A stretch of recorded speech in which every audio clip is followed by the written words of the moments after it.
She said. You're being manipulative and creepy. While secretly recording me. I said. Interesting characterization. For the record, I'm employing precise language to prevent misunderstandings. Then I pulled out my own handwritten journal of her behavior. The color drained from her face when I said. Reference WhatsApp group chat titled V's Evidence Locker. I-29 male found out my girlfriend was secretly documenting our arguments for her art project. And it changed everything. Not in a big dramatic explosion, but more like watching a magician slowly realize the audience can see all the strings. My girlfriend Serafina, 27, and I had been together for 3 years, living in a trendy loft for the last one. She's an intuitive abstract artist. Which is a fancy way of saying she throws expensive paint at a canvas and calls it whatever emotion she's feeling that day. I'm a data analyst for a fintech company. My job is to find clear, undeniable patterns in chaos. Her job, apparently, was to create chaos and call it a pattern. The irony is not lost on me. Sarah always said my spreadsheet brain was caging her free spirit. She'd complain that I couldn't just vibe with a conversation, I had to analyze it. This was usually her opening line before starting a fight about something completely nonsensical. The angle of the new couch, the brand of oat milk, the aggressive energy of my favorite coffee mug. Somehow these were all personal attacks on her creative soul, and I always ended up as the villain who just didn't get it. She'd sigh dramatically and say, Liam, you just don't understand. You can't put a price on creative flow. This was her go-to line for everything, especially when our credit card bill looked like the GDP of a small country. About 3 weeks ago, the whole charade came crashing down. Sarah was taking a 2-hour intention-setting bath with incense that made our apartment smell like a dragon's funeral, and her laptop on the coffee table kept pinging. I wasn't trying to snoop, but the notifications were lighting up the screen like a rave. I glanced over and saw a WhatsApp group chat notification. The group's name. Sarah's Muse Collective.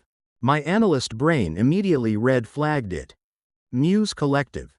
It sounded like a cult for people who wear too much linen. When she finally emerged from her human soup wrapped in a towel and looking beatific, I casually mentioned her laptop was popular tonight. She just smiled dreamily and said her art collective was buzzing with inspiration. But that name stuck with me. Muse Collective. 2 days later I got my answer. Sarah left for her weekly creative alignment session, which involved drinking overpriced wine with her friends and critiquing each other's auras. She was running late and forgot her tablet on the couch, still logged into WhatsApp web. I know I shouldn't have looked. But my paranoia was screaming louder than her sound bath playlist. One peek. Just to see if I was crazy. What I found was a masterpiece of manipulation. The chat was exactly what it sounded like. If by Muse you mean Target. For months Sarah had been secretly recording our arguments. They were audio files labeled with dates and artistic interpretations. October 3 Road. The oppression of the dishes. October 17 th.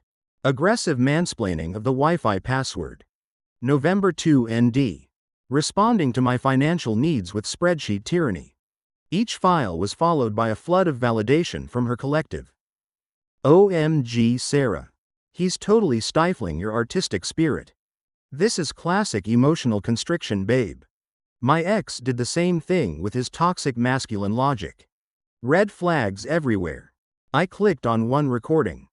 Just one.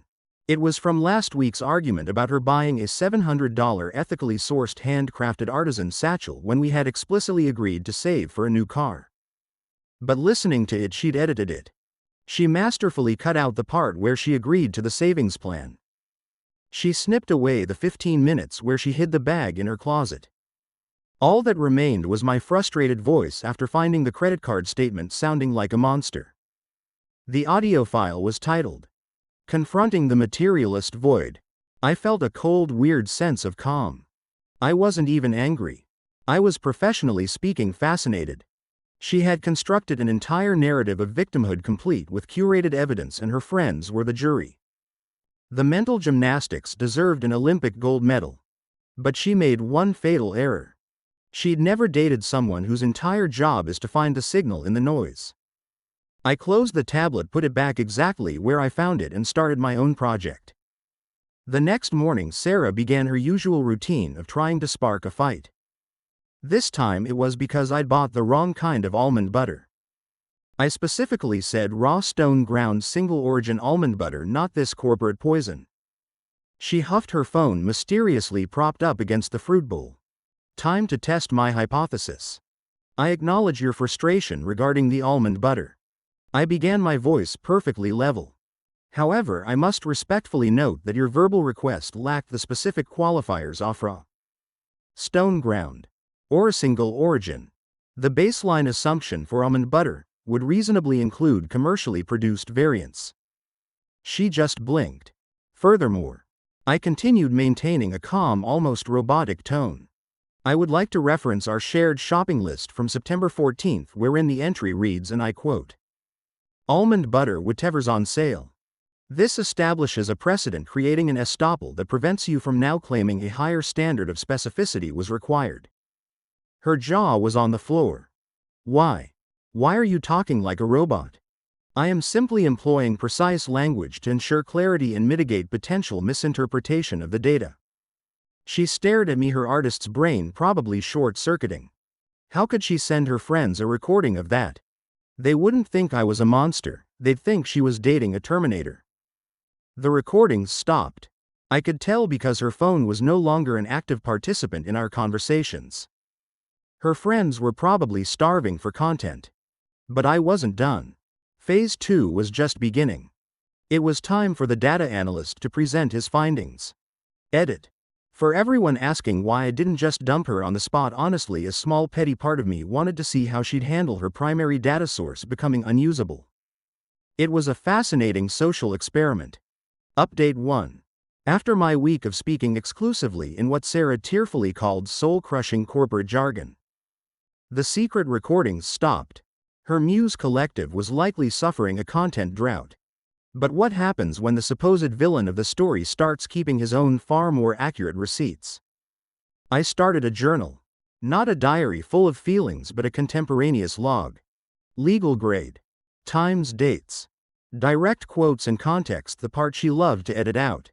All handwritten in a boring black notebook. Much harder to claim it's a deepfake. Monday, November 13th, 7:23 a.m. Subject initiated a dispute regarding breakfast choices. Claimed I never honor her body's nutritional wisdom. Note: I purchased the requested organic gluten-free quinoa flakes yesterday. Receipt stapled to page 3. Tuesday, November 14th, 6:45 p.m. Subject accused me of financial control after I inquired about a $500 cash withdrawal. When given the opportunity to clarify, stated, "You can't put a price on creative flow," and that it was for rare pigments from a woman in Sedona. Note: our shared rent payment is due tomorrow. The beautiful thing about accurate documentation is that it tells a very different story. Yesterday it all came to a head. Sarah was getting more and more agitated by my new communication style. She couldn't get the emotional reactions she needed to feed her narrative. Her friends were apparently asking if she was okay since the drama well had run dry. So she escalated. "We need to talk," she announced, her phone placed on the table with all the subtlety of a live grenade. "About your behavior?" "Certainly," I replied. "Please specify the behaviors you wish to address, providing concrete examples with associated dates and timestamps for optimal analysis." This weird way you're talking. It's creepy and manipulative. An interesting characterization," I said, my voice betraying no emotion. "For the record, my intent is to foster clear communication and prevent the sort of misunderstandings that have previously been curated. Would you prefer I revert to my previous communication style?" "Yes," she almost screamed. "The style you've been secretly recording, editing to remove all context and sharing with third parties without my consent." The color drained from her face. It was magnificent. "I don't know what you're talking about." Reference WhatsApp group chat titled Zira's Muse Collective. Created circa June of this year. I said calmly.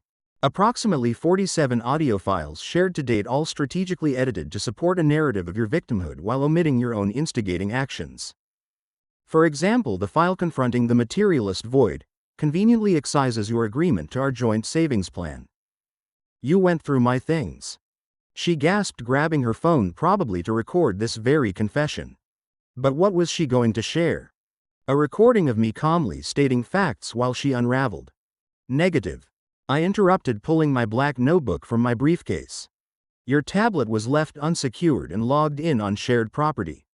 The notifications were publicly visible. Now let's discuss rights. One-party consent laws in our state permit the recording of conversations. However, defamation laws are still very much in play. Your edited recordings presented to third parties as complete and factual, which falsely accuse me of emotional abuse and financial tyranny, could constitute defamation per se. Are you threatening me? I am informing you of legal and statistical realities. Furthermore, I have maintained my own contemporaneous records of our interactions, including your patterns of instigation, hidden expenditures, and attempts at emotional manipulation. I have receipts, Sarah. Literally. She stared at my notebook, then at me. For the first time in months, we were having an honest conversation. And she had turned off her phone. The fallout was instructive. After our talk, she locked herself in her studio for 2 hours. I gave her space. I figured she was having a massive artistic breakthrough about the concept of consequences. She emerged with a suitcase. I'm going to stay with Luna for a few days. She said, her voice dripping with martyrdom. I need to process your toxic energy. Understandable. I said. For logistical purposes, is this a temporary relocation or are you vacating the premises? She glared. Stop talking like that. My apologies. Are you taking your stuff or are you coming back? I don't know yet. She snapped and slammed the door. Immediately the Muse Collective apparently went into overdrive.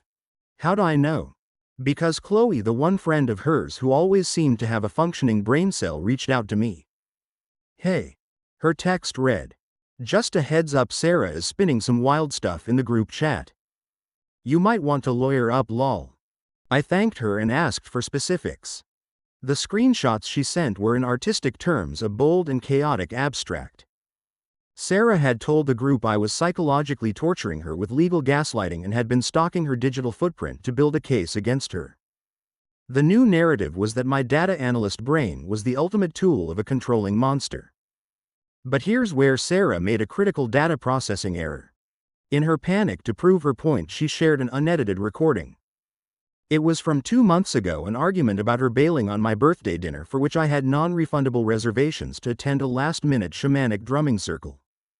In her edited version, she'd only kept my hurt response.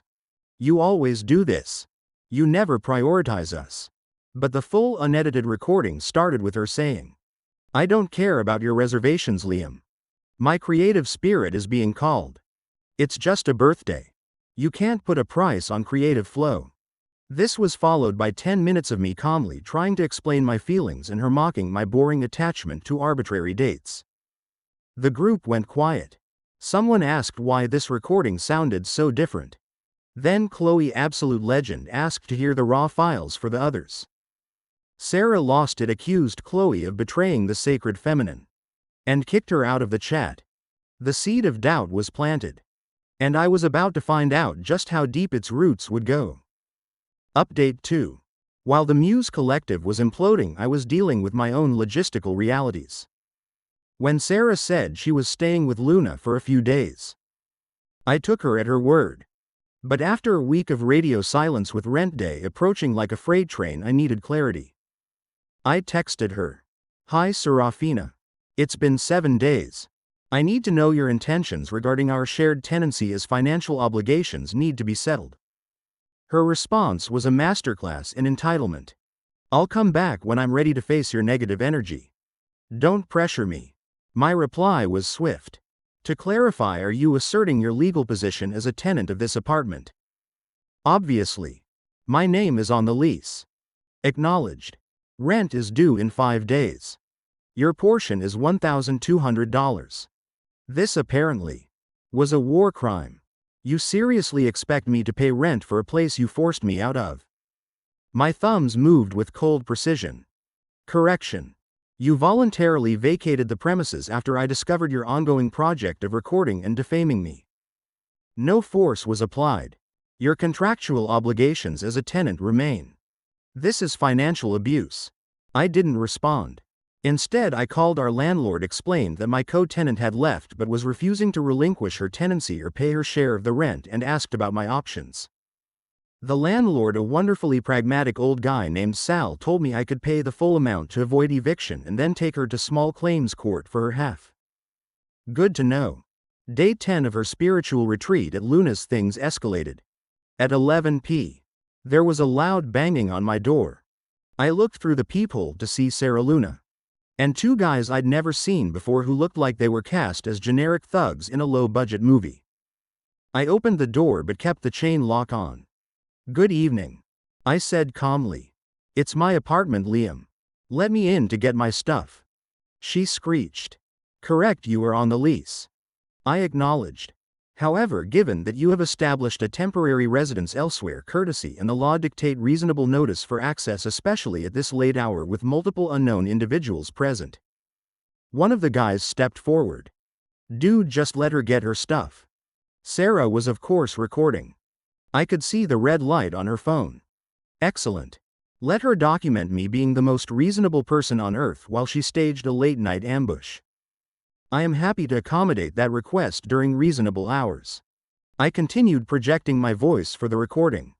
"Shall we schedule for tomorrow at 2 p? For everyone's protection, any items removed from the premises will need to be documented on an itemized list signed by both parties." "You're seriously doing this right now?" She spat. "Quite serious. Tomorrow 2 p. You may bring one person to assist. Have a pleasant evening." I closed the door. The pounding continued for another 5 minutes before they left. She didn't show up the next day. Instead, I got a text. "My dad is coming for my things this weekend. Don't try your weird spreadsheet crap on him." Her dad, a wealthy surgeon who had been funding her artistic journey her whole life, was surprisingly decent. He showed up alone, was polite, and as he was leaving he paused. "She told me you were being emotionally abusive. But you seem very organized. I appreciate that, Mr. Vance," I said. "I've documented everything if you'd ever care to see the full data set." He nodded slowly. "She gets her dramatic flair from her mother. Good luck, son." That evening, the other shoe dropped. An email from Sarah with the subject line, "Formal notice of asset division." She was demanding I pay her for her half of all furniture and electronics, claiming that since I forced her out, I had to buy out her artistic investment in our home. This woman who voluntarily left, refused to pay rent, and tried to ruin my reputation, now wanted a payday. The entitlement was breathtaking. I spent the next hour drafting my own formal notice. I attached scans of every single receipt showing I had paid for over 80% of our shared assets: the couch, the bed, the TV, the appliances. Her contribution was largely limited to 3 tapestries and a lamp made of driftwood. I included screenshots of her texts admitting she left voluntarily. I cited the specific state law statute regarding abandoned property and tenant financial responsibilities. And then I added the cherry on top. "Please note, should you choose to pursue legal action for these claims, I will be compelled to countersue for defamation and submit into evidence all documented instances of your behavior. This includes but is not limited to the 47 edited audio recordings, your documented admission of hiding over $3,000 in credit card debt for art supplies, and the digital trail of your campaign to defame my character to third parties. I suggest we resolve this matter quietly." I hit send. Radio silence for 24 hours. Then a text from Qley. "She's melting down in the group chat. Says you're blackmailing her. But honestly, most of us are done. Thanks for the wake-up call. The truth, it turns out, is a data point you can't ignore." Final update. So this is how it ends. Not with a dramatic art installation, but with a whimper and a whole lot of paperwork. After I sent my formal notice email, Serafina went completely dark. No texts, no 11 p. ambushes, nothing. Her usually prolific social media, a constant stream of her looking wistfully at canvases, went silent. I figured she was consulting her creative mentors on how to spin blackmail into an interpretive dance. I just kept living my life, enjoying the sudden blissful peace of a home not filled with incense smoke and manufactured drama. Then a week later I received a thick envelope from a fancy law firm. My stomach did a little flip for about half a second before my analyst brain took over. I opened it. It wasn't a lawsuit. It was a settlement proposal. Apparently, after reading my email, Sarah had run to her parents, who had paid for a consultation with a very expensive lawyer. That lawyer, after presumably reviewing her evidence, had delivered some hard truths. Turns out systematically recording someone editing the files to be defamatory and distributing them is not considered a legally protected form of artistic expression. The legal letter essentially proposed a clean break. She drops all claims to any shared property and I drop any potential defamation claims. But here's the truly beautiful part, the piece of data that made it all worthwhile. Stapled to the back of the proposal was a copy of an internal memo from her lawyer to his assistant, which I don't think I was ever supposed to see. It read, "Client has been strongly advised of the significant legal and financial exposure in this matter. Air evidence is more inculpatory than exculpatory. I strongly recommend she accept this mutual release before opposing party realizes the full extent of his potential claim." Translation: Your client is screwed 6 ways from Sunday and we need to get her out of this before he decides to sue her back to the Stone Age. I took the settlement to an attorney at my own company's legal department. She read it, looked at the memo, and just started laughing. She recorded herself committing defamation and then tried to shake you down. Liam signed this before she finds a dumber lawyer. I signed. It was over. But not for Sarah. 2 days after the ink was dry, she made her grand return to social media with a long rambling post about surviving narcissistic abuse and finding her authentic voice after being silenced. No names, but it was obvious. The comments were not what she expected. Qley, my hero, commented first. "So brave of you to speak up. Quick question though. Weren't you the one making and editing all those secret recordings?" Luna tried to defend her, but then another friend, Carla, chimed in. "Actually, I've been wondering about that. Why did you kick Qley out just for asking for the original files?" The post devolved into a dumpster fire of her former friends calling each other out. Sarah deleted it within an hour. The real karma, however, came from her job. Remember, she was a part-time art workshop facilitator for a very corporate, very brand-conscious arts company. Well, someone to this day I genuinely don't know who sent screenshots of the Sarah's Muse Collective chat to her company's HR department. The screenshots included her bragging about recording a client interaction, "It was me," while she was supposed to be working from home to use for her art. She wasn't fired, but she was demoted from lead facilitator to studio assistant, with a pay cut to match. Suddenly that loft apartment she couldn't afford her half of became truly deeply unaffordable. Last I heard, she moved back into her parents' mansion. The Muse Collective is no more. Her dad told a colleague of mine at a charity event that his daughter needed to find a less expensive hobby. As for me, life is wonderfully, beautifully, quantifiably peaceful. I kept the loft. My new roommate is a software engineer who pays his rent on time and thinks my love of spreadsheets is cool. I've started seeing a woman from my company's marketing department. She finds my data-driven approach to planning dates endearing and efficient. My boss promoted me to senior data analyst after I successfully used my newfound skills in spotting manipulated data to uncover a major discrepancy in a client's reporting. Turns out dealing with Sarah's nonsense made me very good at my job. I still have my black notebook. I don't need it anymore, but there's something satisfying about having a physical record of the truth, especially when someone tried so hard to curate a different reality. Sarah wanted evidence of what a terrible person I was. Instead, she created 47 pieces of evidence of her own downfall. In data terms, she created a perfect dataset proving her own toxicity. In regular terms, play stupid games, win stupid prizes. Court dismissed.